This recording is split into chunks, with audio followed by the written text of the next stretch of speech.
let's put all of the moral hazard issues and all the fairness issues aside and just think hard about whether this bailout could work. Because frankly, if it doesn't work, then it's definitely not something that any of us should worry about. And even if it does work, then I think you should worry about the moral hazard issues. But let's say this is Bank A, shady Bank A, and it has, and let's see, these are its assets on the left-hand side, assets. And these are its liabilities. Liabilities. And so it has, or at least on its books, the book value of the CDOs that it has is $5 billion.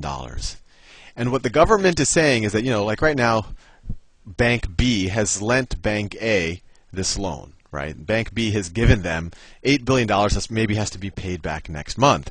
And the big fear is that Bank B is going to get scared, and then when this loan is due in a month's time, that Bank B won't give them a new loan or renew the loan, that they're just going to want to take the money back because they're kind of afraid of keeping money with these guys when you don't know what these CDOs are worth. And that's a legitimate fear, right? Because if these CDOs really are worth $5 billion, then you really do have $4 billion of equity here, right? Total assets are $12 billion minus $8 billion of liabilities means you have $4 billion of equity. Fair enough. But what happens if these CDOs are only worth $1 billion? If this is worth $1 billion and these are worth $7 billion, then you only have $8 billion in assets and $8 billion in liabilities, and there's no equity. Or even worse, what if these CDOs are worth $0? Then you have negative equity. Then if these guys were to go bankrupt, if they were to be the next Lehman Brothers, then all this lender B would get if they went bankrupt are these CDOs worth $0 and these $7 billion of assets. So for every $8 they lent to Bank A, they'll only get $7. So what the government is saying is, okay, to keep Bank B from pulling their money out of Bank A, let's buy out these CDOs at essentially a price that keeps this bank solvent. So, even if they really are worth $0, we're not the Fed or the Treasury is the one that's doing it. The Treasury is not going to pay $0, because if they paid $0, this guy would just go bankrupt. There'd be another Lehman Brothers. So the Treasury wants to essentially maybe pay $5 billion for it, so that you take $5 billion take $5 billion, buy these CDOs for $5 billion, and all of a sudden this doesn't become CDOs of $5 billion, this becomes cash.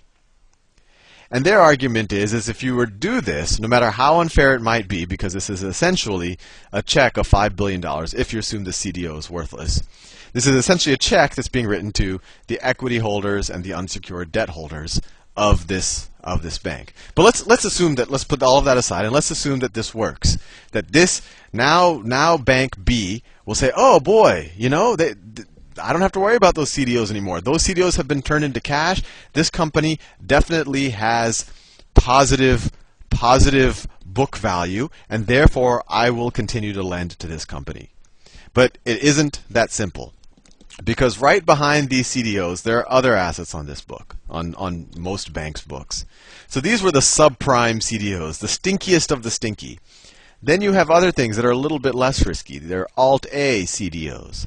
These are loans that were given to people who aren't necessarily subprime. These are people who had decent credit scores, but they still put no money down, and they still were able to essentially fabricate their income on their loan application. So these are the Alt-A loans.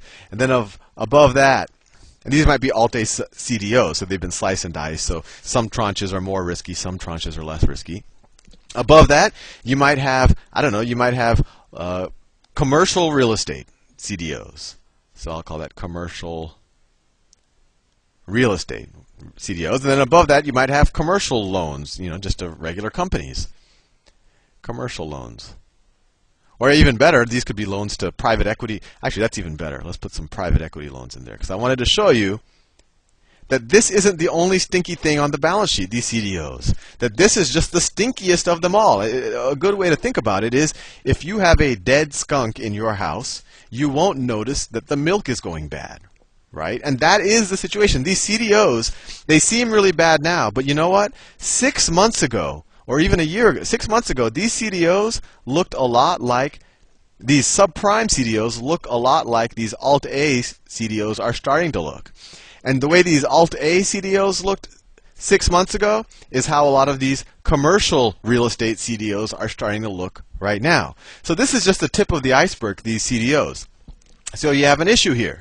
The government goes in, it spends $700 billion, it buys these assets that are of questionable value, and it's claiming to us that the problem will be solved. But Bank B isn't an idiot. Bank B is an idiot. They were probably more prudent than Bank A, right? They didn't buy these subprime assets, subprime CDOs. But I wouldn't be surprised if Bank B probably has some of these less stinky things on their balance sheet. Alt A. I mean, they definitely have something stinky which is called a loan to B. Sorry, a loan to A. Right? That's one of their assets. And then they have, they might have loans to private equity loans. Then they might have some commercial real estate CDOs. They might have CDOs that are backed by credit card debt. The bottom line is that this bank can look into its own assets and it can see that the fundamental value behind these assets are deteriorating. Anyone who talks to anyone in the real economy right now knows that the economy is slowing, that consumers can't spend any more money. In fact, last year consumers had negative savings, which means that they had to borrow money to fuel their consumption. And the only way that you can have consumption growth in that type of an environment is if either salaries increase, which isn't happening, or people are able to borrow more money. And we already know that credit is getting tightened. So if you're Bank B, will the government buying out this asset, irregardless of how fair it is, will that make you confident in loaning to Bank A? Well, no, because you see in your own balance sheet that these things are deteriorating, and frankly, you have loans to other people too, right? You have loans to, I'll say that's a loan to Bank C, that's a loan to Bank E, that's a loan to, I don't know, some sovereign wealth fund, and then you have your equity here, right? So you have a double conundrum, right? You have all of these guys, these loans might come due, so you're going to need some cash for that in the future. And you see the trend. You're not an idiot. You weren't as risk-taking as this guy. And you see that this wasn't the only stinky thing out there, that there are other asset classes, there are other types of CDOs and just loans in general that are starting to deteriorate. That's starting to deteriorate. That's starting to deteriorate. That's starting to deteriorate. So maybe this credit crunch isn't just because of these CDOs. Maybe it's because this banker is actually being prudent.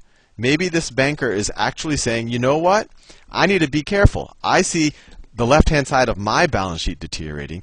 I need to pull this money just in case, really in the best interest of my equity holders, right? Or my shareholders, or even in my bond holders.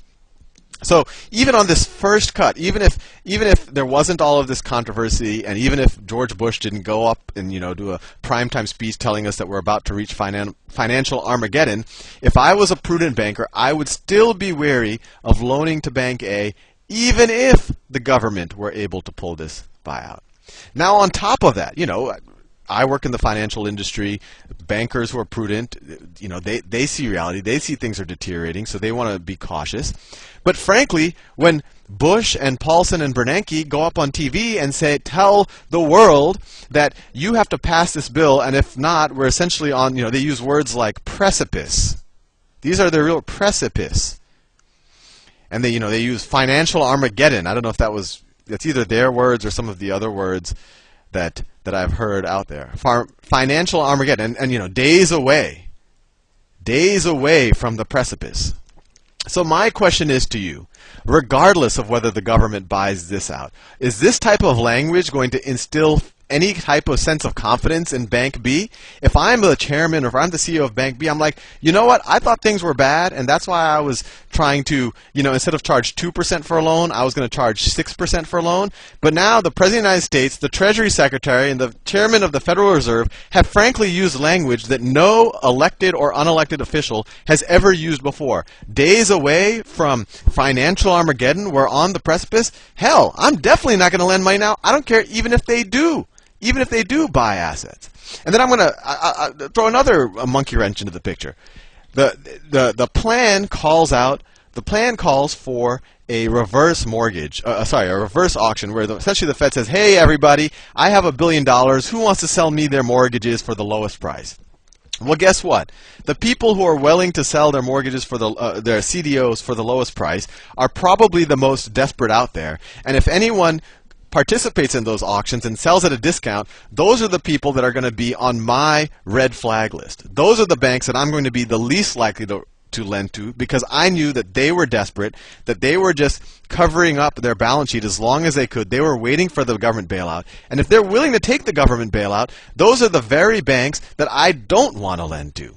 Anyway, I'll leave you there, but I just want to give you the point that, everyone, that George Bush and the rest of his gang is trying to scare the world and saying, oh, we are trying to save the economy. They don't mention the fact that even with their bailout, regardless of how unfair it is, we're probably going to end up in the same situation. And frankly, it might even make the situation worse. And that's something I really want to hit home with people. It's like when they started banning short selling in a small number of stocks, right? When they said, oh, you can't short banks A, B, and C. Immediately that made everyone's ears go up and say, oh, the government knows something that we don't know. I'm not going to deal with banks A, B, and C because those are probably the stinkiest of them all. Anyway, see you in the next video.